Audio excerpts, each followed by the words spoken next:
वो वली जो था अपनी जगह पर खड़ा हुआ, उन्हें आवाज मारी, कहना औरंगजेब वो जरा इधर पलट, आज मित्रानु नहीं पहचाने, वो आज नहीं पहचाना तूने हमें, और मैं तो वही बहरूपिया हूं जो 2 दफा पहले तेरे पास आया, तूने मुझे पकड़ लिया। अब देख हमने कैसा जाल लगाया तेरे लिए। हम उस रास्ते में आके 10 साल पहले आके बैठ गए, और 10 साल तक इस बैठ के गार में अल्लाह का नाम लिया, चारों तरफ दुनिया आने लगी। हमें उम्मीद थी कि कभी तो तू इस रास्ते से गुजरेगा, और फिर जब तुम हमारे सामने आओगे हम फिर तुम्हें बताएंगे कि हम बहरूपिये हैं, क्योंकि हम बादशाह से जीतना चाहते हैं। अब जब बादशाह ने उसकी आवाज सुनी असली, वो खड़ा हो गया और फरमाया रब तेरा भला करे, तो तूने बहुत बुरा किया। फरमाया अच्छा चाहता क्या है तू, पहचान तो लिया, अब हमारा वादा था कि जो तू कहेगा वो देंगे। तो वो जो बहरूपिया जो वली बन गया था ना, उसने औरंगजेब को कहा, कहने लगा ये जो तेरे सर पर ताज रखा है जिसपे कोहिनूर हीरा लगा हुआ है, जिसको आज भी दुनिया बर्तानिया में देखने के लिए जाती है, उस वली ने कहा, उस बहरूपिये ने, कहता ये अपना ताज उतार और मेरे कदमों में रख दे। अब जो लोग वादा करते हैं ना, सुनो यहां एक और बात, कई लोगों को बड़ा गरूर होता है कि हम बड़े पक्के हैं, ईमान वाले हैं, खानदानी हैं, जो वादा करके निभा दे बस वही नस्ल वाला होता है, जो वादा करके वक्त आने पर मुकर जाए वो नस्ल वाला नहीं होता है बंदा। औरंगजेब ने वादा किया था कि जो तू कहेगा मैं दूंगा। जब उसने कहा ना बहरूपिये ने अपना ताज उतार मेरे पैरों में रख, औरंगजेब ने अपना ताज उतारा और उसके पैरों में रखा उस ताज को, और रखने के बाद ये कहा कि काश तू मुझसे जागीरें मांगता, बहुत ज्यादा सामान मांगता। कहने लगा कोई बात नहीं, तूने ताज मांगा है, मैंने वादा किया था जब मैं दिल्ली जाऊंगा मेरे पास आना और भी बहुत कुछ दूंगा। इतना कह के जब बादशाह पलटा, वापस दरवाजे पर पहुंचा, तो वही बहरूपिया जो अल्लाह का वली का बनने का ढोंग कर रहा था, इस दफा जब उसने आवाज मारी तो उसकी आवाज में जलाल था, उसकी आवाज में रक्कत थी, उसकी आवाज में बुजुर्गी थी, और क्योंकि बादशाह खुद अल्लाह का वली था, इस बार जब उसने उसको बुलाया, उसको आवाज देकर कहा रुक जा अपनी जगह पर और मेरी तरफ पलट, तो बादशाह समझ गया कि इस बार कोई बहरूपिया नहीं बोल रहा, इस बार कोई अल्लाह का वली बोल रहा है। और जब वो पलटा तो उस बहरूपिये की आंखों में आंसू थे, वो कहने लगा इधर आ औरंगजेब, अपना ताज उठा और भाग जा यहां से। कहना बात क्या हुई? कहने लगा यार मैं 10 साल से झूठ मूठ में सल्लल्लाहु अलैहि वसल्लम की तस्बीह कर रहा हूं, 10 साल से झूठ मूठ में अल्लाह अल्लाह की तस्बीह कर रहा हूं, और इतनी मखलूक मेरे पीछे लग गई और अल्लाह अल्लाह का नाम झूठा मूठा लिया, तेरा ताज मेरे कदमों में आ गया। अगर मैं सच में अपने रब का नाम लूंगा फिर अल्लाह मुझे क्या कुछ अता फरमा देंगे इसका अंदाजा नहीं लगा सकता। कहता अगर मेरी नीयत अब सही हो गई, अगर अब मैंने सही नीयत से, ये तो अभी खाली नीयत से सिर्फ बादशाह को अपना मुतहद करने के लिए कहना इतने साल अल्लाह अल्लाह किया, तो तेरे हिंदुस्तान के बादशाह का ताज कदमों में। फरमाया अगर सच में अपने रब को राजी करने के लिए, सच में अपने रसूल को राजी करने के लिए, सच में अल्लाह और उसके रसूल की इत्तबा के लिए अगर मेरी नीयत पाक होगी तो फिर मेरा रब मुझे क्या कुछ नहीं अता फरमा देगा।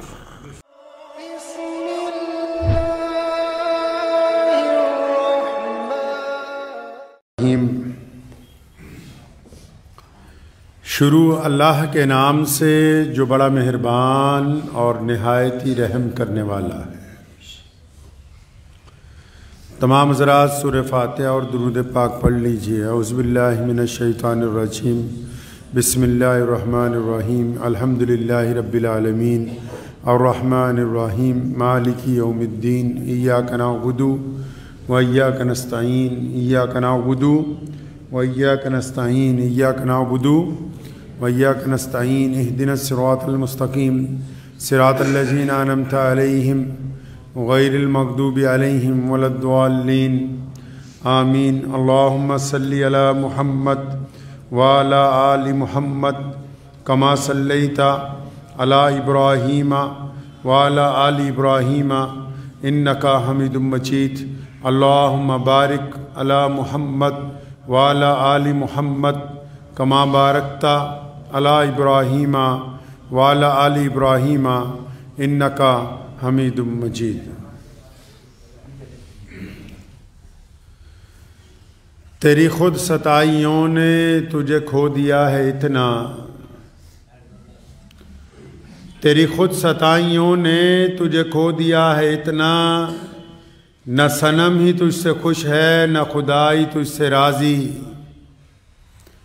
तेरे मोहरे पिट रहे हैं तुझे मात हो रही है, तेरे मोहरे पिट रहे हैं तुझे मात हो रही है। ज़रा रुख पलट ले नादां तेरे हाथ में है बाजी। अल्लाह के प्यारे नबी हज़रत मोहम्मद रसूलुल्लाह सल्लल्लाहु ताला अलैहि वसल्लम ने पूरी दुनिया के इंसानों को बेहतरीन ज़िंदगी गुजारने का एक अच्छा तरीका जो है वो अता फरमाया है। प्यारे नबी अलैहिस्सलातु वस्सलाम के जितने भी फरमान हैं, जो अहादीस हैं, जब उनकी इमाम बुखारी ने दर्जा बंदी की तो जो सबसे पहले हदीस दर्ज की गई उसमें नबी अलैहिस्सलातु वस्सलाम का ये फरमान इंसानों तक पहुँचाया गया कि अल्लाह के नबी अलैहिस्सलाम फरमाते हैं कि अमल का दारो मदार नीयत के ऊपर है। आप सल्लल्लाहु अलैहि वसल्लम के ये जो लफ्ज़ हैं इनमें ज़िंदगी का निचोड़ है। ये वो तराजू है जो इस मियार को तय कर देता है कि हम किस तरह के इंसान। इन लफ्ज़ों ने दिल की कैफियत, ज़ाहिरी कैफियत, रूहानी कैफियत के मियार को भी तय कर दिया। इन लफ्ज़ों से ये बात साफ हो गई कि कोई भी इंसान, खा वो किसी भी मसलक के साथ दुनिया के किसी खित्ते में रहता है, किसी मर्जी रंग और नस्ल का है, आप सल्लल्लाहु अलैहि वसल्लम ने ये जो फरमा दिया कि अमल का दारोमदार नीयत के ऊपर है, तो कायनात के लोगों को एक ऐसा पैगाम जो उनकी लिए फलाह का रास्ता खोलता है, कामयाबी का रास्ता खोलता है, जो ये बात तय कर देता है कि बंदा अच्छा है या बुरा है। आप जब कोई काम करने लगते हैं तो आपकी नीयत क्या है, आप चाहते क्या हैं। अब वो काम चाहे मजहबी काम है, वो काम चाहे सियासी काम है, वो काम चाहे कारोबार का काम है, वो चाहे रिश्तेदारी है, वो चाहे लिखने पढ़ने का काम है, वो चाहे इबादत है, वो चाहे खेतों खलियानों में काम करना है, आप किस नीयत के साथ उस काम को कर रहे हैं, अल्लाह उस नीयत को जानते हैं। नीयत क्या है, इरादा क्या छुपा हुआ है। अक्सर लोग दो तरह के इरादे बनाते हैं, यहीं आपकर उनकी जिंदगी का मियार बिगड़ जाता है। ये दो तरह के जो इरादे, क्योंकि लोग जो हैं बनाते तो इरादे दो तरह के, लेकिन खुद ये बात कहते हैं तमाम दुनिया वाले कि हमें दोगली चीज पसंद नहीं, हमें दोगले इंसान पसंद नहीं, हमें दोगला माल पसंद नहीं, हमें दोगले जानवर पसंद नहीं। लेकिन जब अपने मियार की बात आती है, तो जब इंसान खुद अपने लिए दोगला मियार तय करता है तो वो मियार अल्लाह को पसंद नहीं आता। और फिर जब वो दोगलापन लोगों के आगे खुल के सामने आता है, तो वो जो दोगलेपन की वजह से इज्जत बनाई हुई होती है, शोहरत बनती है, जो अपने आप को समझता है बंदा कि मैं यूं बन गया हूं, वो भी सारी की सारी खाक के अंदर मिल जाती है। दो तरह के मियार बनाते हैं ना आजकल लोग, देखने में इस्लामी, अंदर से मुनाफिक। अल्लामा आमिर उस्मानी ने कहा ना, हमारी पस्ती की इंतहा क्या फरमाया, उरूज से बहरोवर ना होगी कभी हयाते मुनाफिकाना। उरूज से बहरोवर ना होगी कभी हयाते मुनाफिकाना, जुबां पे इस्लाम का वजीफा मगर ख्यालात काफिराना। हमारी पस्ती की इम्तिहा क्या, हमारी जिल्लत का क्या ठिकाना, गुनाह तो फिर गुनाह ठहरे, इबादतें भी मुजरिमाना। म्यार क्या है, नीयत कैसी है। प्यारे नबी अलैहिस्सलातु वस्सलाम ने इन चंद लफ्जों में इंसानों को रास्ता अता कर दिया कि आओ, अगर तुम्हारी नीयत पाक है, हुक्म हुआ तो फिर अल्लाह साथ है। अगर तुम्हारी नीयत पाक है तो तुम्हारी आवाज में, तुम्हारे लबो लहजे में अल्लाह, तुम्हारे किरदार में अल्लाह, तुम्हारे काम में, तुम्हारे कारोबार में अल्लाह, तुम्हारे जिस्म में अल्लाह, तुम्हारी औलाद में अल्लाह, तुम्हारे माल में बरकत देंगे, बशर्ते कि तुम्हारी नीयत अच्छी हो। अगर तुम्हारी नीयत दोगलेपन की है, अगर तुम्हारी नीयत धोखा देने की है, अगर तुम्हारी नीयत बेईमानी की है, तो कुछ वक्त तक तो तुम्हें ऐसा लगेगा कि तुम कामयाबी की तरफ जा रहे हो, लेकिन जब अचानक गुब्बारे में हवा निकल जाएगी तब एहसास होगा कि ये तो सारा कुछ हमने सिर्फ अपने पास से बनाया हुआ था, हकीकत में अल्लाह के नजदीक कुछ नहीं है। क्या म्यार तय किया है? आप दुनिया में जाएं, दुनिया की बड़ी बड़ी कंपनियां, आप गाड़ी खरीदने के लिए चले जाएं, बहुत कई बड़ी गाड़ियों की कंपनियां हैं, टोयोटा जैसी कंपनियां हैं जो कभी किसी के कहने के मुताबिक पैसे ही नहीं तय करती, अपने म्यार के मुताबिक तय करती हैं। अच्छे अच्छे लोग बैठे हुए हैं आज तक कि शायद इस गाड़ी का इंजन खुलेगा, नहीं खुलता। क्यों? उन्होंने अपना म्यार इस हद तक पाकीज़गी से बना लिया कि अब जो मर्जी ड्राइवर आके बैठ जाए उनकी गाड़ी के इंजन को नुकसान नहीं पहुंचा सकता है।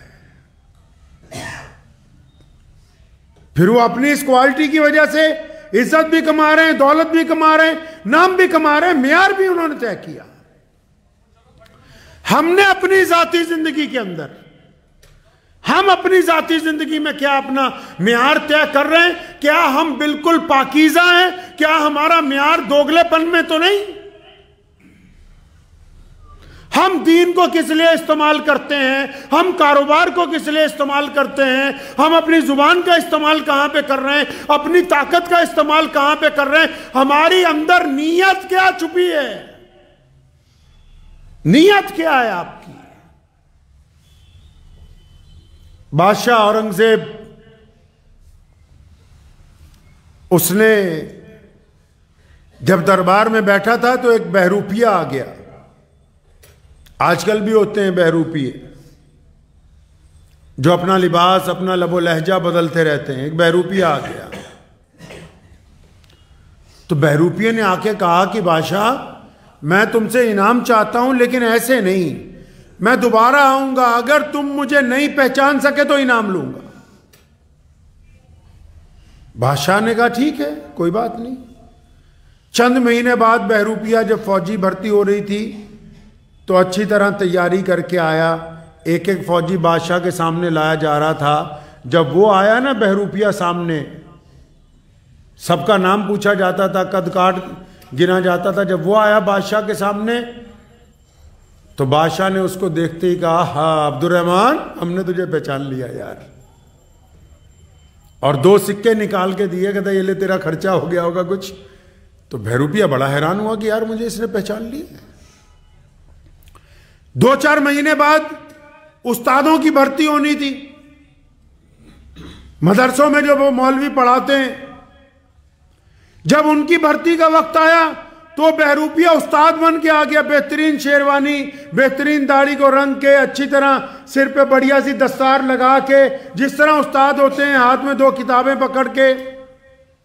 अब सारे उस्तादों का टेस्ट चल रहा था। जब वो बादशाह के सामने आया, रंग रूप बदला हुआ था, कपड़े बदले हुए थे, चेहरा बदला हुआ था, खद्दो खाल बदले हुए थे। तो बादशाह ने फिर उसे देखा, कहना यार अब्दुर्रहमान, आप तेन पहचान लिया यार। बड़ा हैरान हुआ। उसने फिर 2 सिक्के निकाल के दिए, कहता रख ले, तेरा कुछ खर्चा हो गया होगा। बात आई गई हो गई। बादशाह कहीं जा रहा था, अपनी फौज के साथ तो देखा एक पहाड़ की चोटी पर लाइन लगी हुई है, एक तरफ से लोग लाइन में चढ़ रहे हैं और वहां ऊपर कोई कुटिया बनी हुई है, कोई गार है जिसके अंदर लोग जाते हैं, दूसरी तरफ से बाहर आते हैं।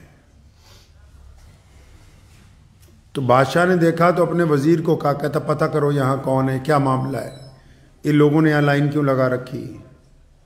वजीर गया, जब पता किया तो मालूम हुआ कि ऊपर एक अल्लाह वाले हैं, एक मुत्तकी बंदा, नमाजी, परहेजगार, वली अल्लाह का। आजकल तो वली जल्दी नजर आते नहीं, और अगर किसी को मिल जाए तो लोग उसकी कदर नहीं करते। वरना अल्लाह ताला ने कुरान पाक में तो वलियों को क्या कहा, फरमाया मेरे दोस्त हैं, इनको कोई डर नहीं है, इनको कोई खौफ नहीं है। अब वली जो है वो नजर आते नहीं, आगे वलियों के चेले बैठे हुए धंधा करने के लिए। अल्लाह के वलियों का तो बड़ा मुकाम है ना भाई, वो अगर किसी के लिए हाथ उठा के दुआ कर दें, किसी के लिए हाथ उठा के अगर दुआ कर दें, पूरी दुनिया की ताकत लग सकती है उसको जलील करने के लिए, लेकिन अल्लाह जब अपने किसी एक वली की दुआ को सुन लेता है और हुक्म जो हो जाता है कि कबूल कर ली गई, तो फिर उस बंदे का दुनिया की कोई ताकत कुछ बिगाड़ नहीं सकती है। तो बादशाह ने कहा पता करो, पता लगा जी वली अंदर कोई अल्लाह का बहुत बड़ा वली है, लोग उससे दुआएं कराने जाते हैं। अब बादशाह के दिल में भी आई कि मैं भी अपने लिए दुआ करा लूं, मैं भी इससे जाके अल्लाह का करीबी बंदा कोई अपने लिए दुआ कराऊं। बादशाह भी चला गया, तो जो वली का जो आगे दरबान था ना उस अल्लाह वाले का, उसने जब देखा बादशाह आ रहा है तो उसने जाके बादशाह को जुर्रत से कहा, कहता खबरदार लाइन में लग के आना होगा, अगर तुम बादशाह हो इसका मतलब ये नहीं कि लाइन तोड़ के आओगे तुम। अब जब औरंगजेब को उसने ये कहा तो उनको लगा कि वाकई कोई पहुंचे हुए अल्लाह के असली वली हैं, कोई ऐसा वैसा होता तो कहता जी बादशाह आ रहा है आने दो। लाइन में लग गए। हजरत की जब बारी आई, औरंगजेब रहमतुल्लाह अलैह के अंदर गए तो देखा एक बहुत ही नूरानी चेहरे वाला बंदा, अल्लाह का बहुत बड़ा वली, जिसके चेहरे पे नूरानियत टपक रही है, आंखें बंद किए हुए अल्लाह की हमदो सना कर रहा, सलाम किया, वालेकुम सलाम। फरमाया मैं बादशाह हूं इस मुल्क का। फरमाया हाँ, कहें हजरत मेरे लिए दुआ कर दें और कोई नसीहत कर दें। अब वो अल्लाह वाले जो बैठे हुए थे उन्होंने बात कही, कहने लगे पहली बात नसीहत तो ये है कि अगर कभी शिकस्त हो जाए तो घबराना नहीं, शिकस्त हो जाए तो घबराना नहीं, और अगर फतेह हो जाए तो गुरूर में ना आना। ये तो नसीहत है तुम्हारे लिए। क्या हजरत दुआ भी कर दो। उन्होंने जब दुआ की बादशाह के लिए, दुआ जब खत्म हो गई, बादशाह जब वापस जाने लगा, दरवाजे पर पहुंचा ना, गार के उस झोंपड़ी के दरवाजे पर जब पहुंचा,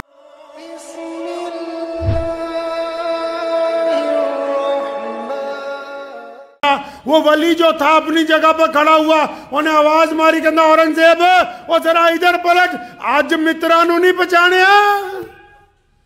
वो आज नहीं पहचाना तूने हमें, और मैं तो वही बहरूपिया हूं जो 2 दफा पहले तेरे पास आया, तूने मुझे पकड़ लिया। अब देख हमने कैसा जाल लगाया तेरे लिए। हम उस रास्ते में आके 10 साल पहले आके बैठ गए, और 10 साल तक इस बैठ के गार में अल्लाह का नाम लिया, चारों तरफ दुनिया आने लगी। हमें उम्मीद थी कि कभी तो तू इस रास्ते से गुजरेगा, और फिर जब तुम हमारे सामने आओगे हम फिर तुम्हें बताएंगे कि हम बहरूपिये हैं, क्योंकि हम बादशाह से जीतना चाहते हैं।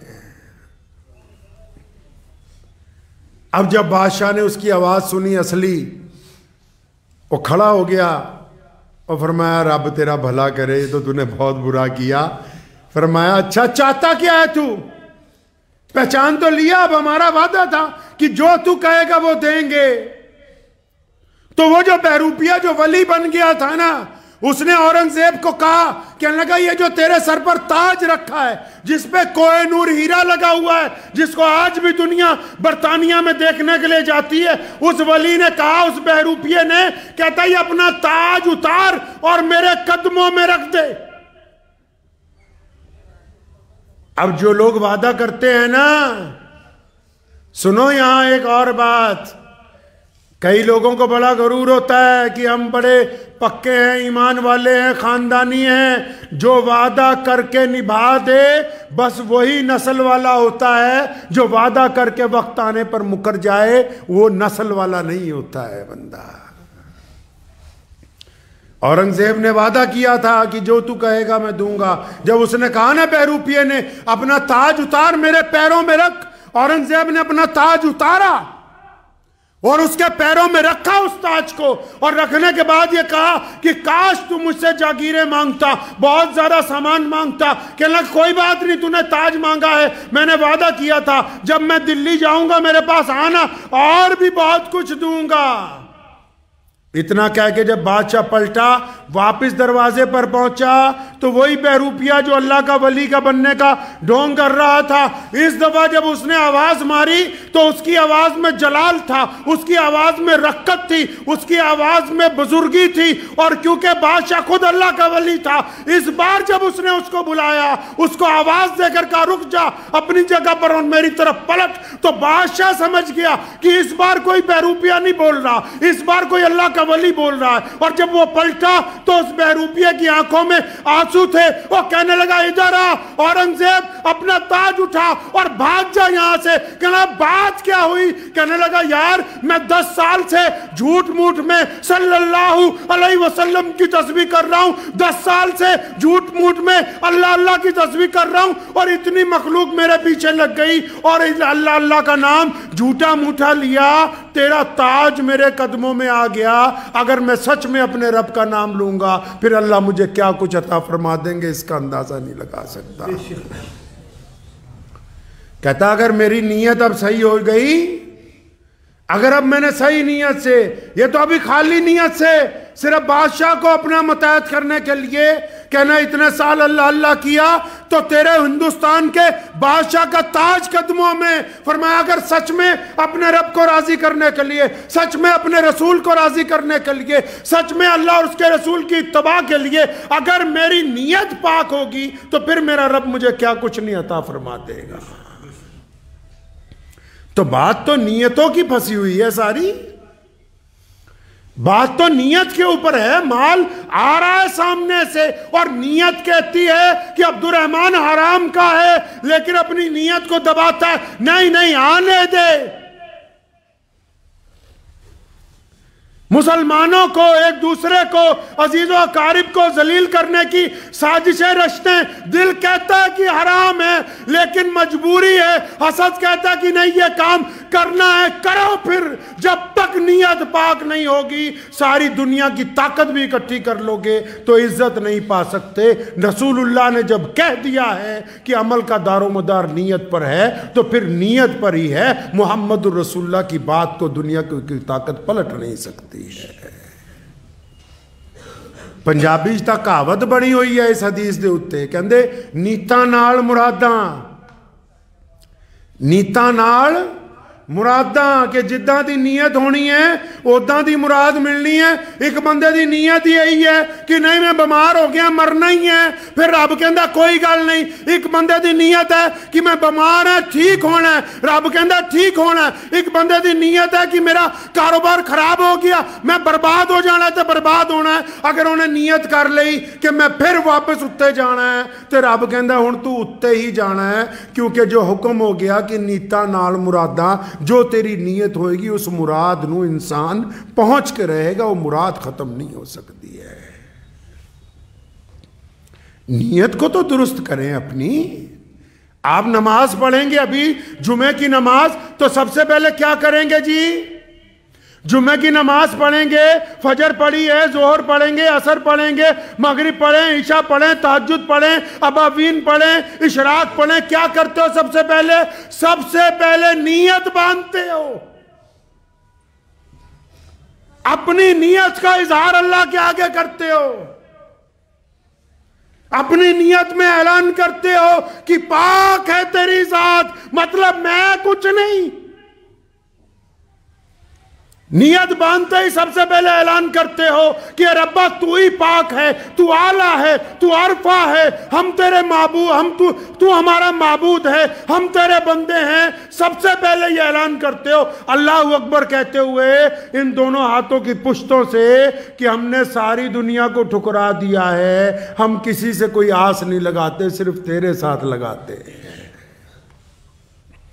नियत तो बंदा अल्लाह ताला उसी वक्त देख लेते हैं। नमाज बाज औकात कबूल क्यों नहीं होती?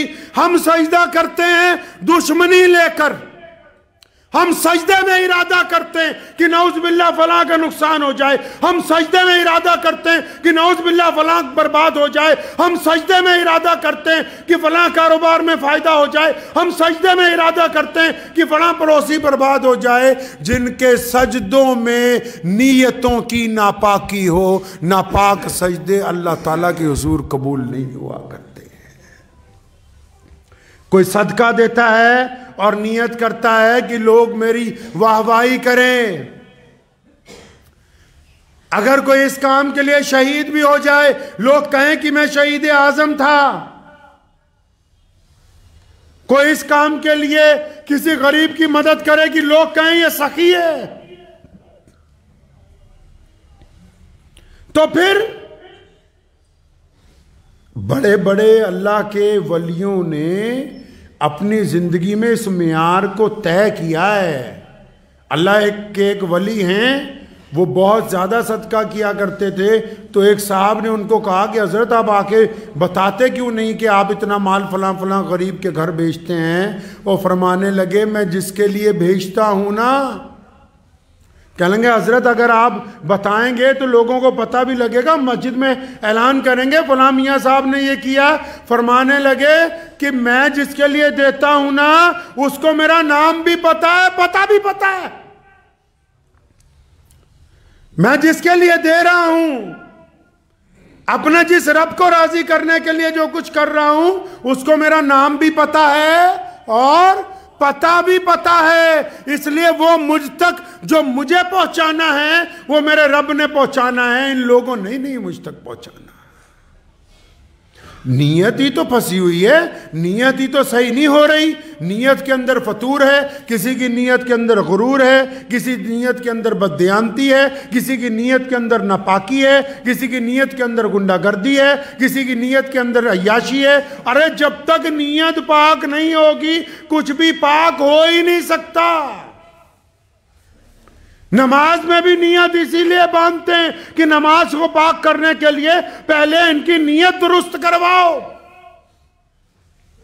ईमान में भी जुबान से कलमा पढ़ने से पहले हुक्म हुआ दिल की नियत को दिल के अंदर कबूल कर लो, इस बात को कि मैं अपने रब के साथ वफादारी का ऐलान करने लगा हूं, मैं अपने रसूल के साथ वफादारी का ऐलान करने लगा हूं। अगर आपकी नीयत अच्छी होगी अल्लाह की मदद आएगी, अल्लाह आपकी नुसरत फरमाएंगे।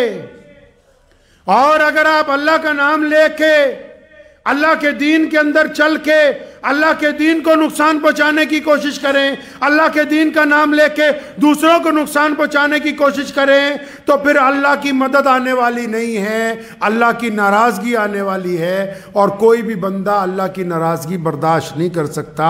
इसलिए ज़रूरी है कि सबसे पहले आप अपनी नीयत को अच्छा कर लीजिए। अमल छोटा हो लेकिन नीयत पाक हो, अमल छोटा हो नीयत पाक हो। अगर अमल ज्यादा है नीयत पाक नहीं है। ज्यादातर जो दीनदार लोग हैं वो सुने, दीनदार तबके को ऐसा लगता है कि जैसे हम बिल्कुल अल्लाह के वली बन गए हैं। इस फतूर को दिमाग में से निकाल दें। अगर हम अपने गुनाहों को देखेंगे तो इतनी शर्मिंदगी होगी कि अल्लाह के हुजूर खड़े होते हुए आंखें नहीं उठ पाएंगी। ये जो हमने अपने आप एक खौल तैयार कर लिया अपने आप में कि नहीं जी हमारी नीयत तो बड़ी अच्छी है, अल्लाह के बंदे कभी इत्मीनान से बैठ के, घर में बैठ के, अकेले कमरे में बैठ के, कमरा नहीं है मस्जिद के कोने में बैठ के, कभी अपने दिल से तो पूछो क्या तेरी नीयत पाक है कि नहीं है।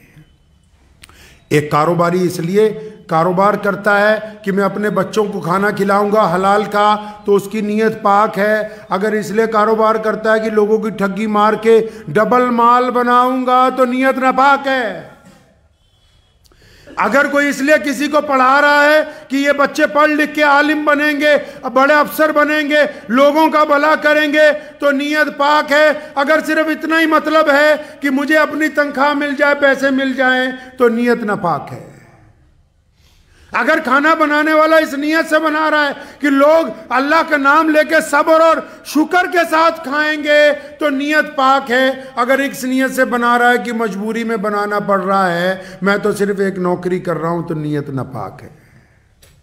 अगर आप किसी को कुछ दे रहे हैं और आपका दिल कहता है कि इसका भला हो जाए, मैं अपनी ताकत से बढ़ के इसको देना चाहता हूं। हम किस नबी की उम्मत में से हैं पता है? लोग लोगों को हदिया देते हैं, लोग लोगों को सदका देते हैं, लोग लोगों को ज़कात देते हैं, लोग लोगों को कर्ज देते हैं, लेकिन प्यारे नबी अलैहिस्सलाम वो हैं जिन्होंने हदिये भी दिए, सदकात भी दिए, ज़कात भी दी, लेकिन जब कर्ज की बात आई, जब पैसे नहीं होते थे, खुद कर्ज लेके दूसरों को हुजूर सल्लल्लाहु अलैहि वसल्लम हदिया अदा करते थे।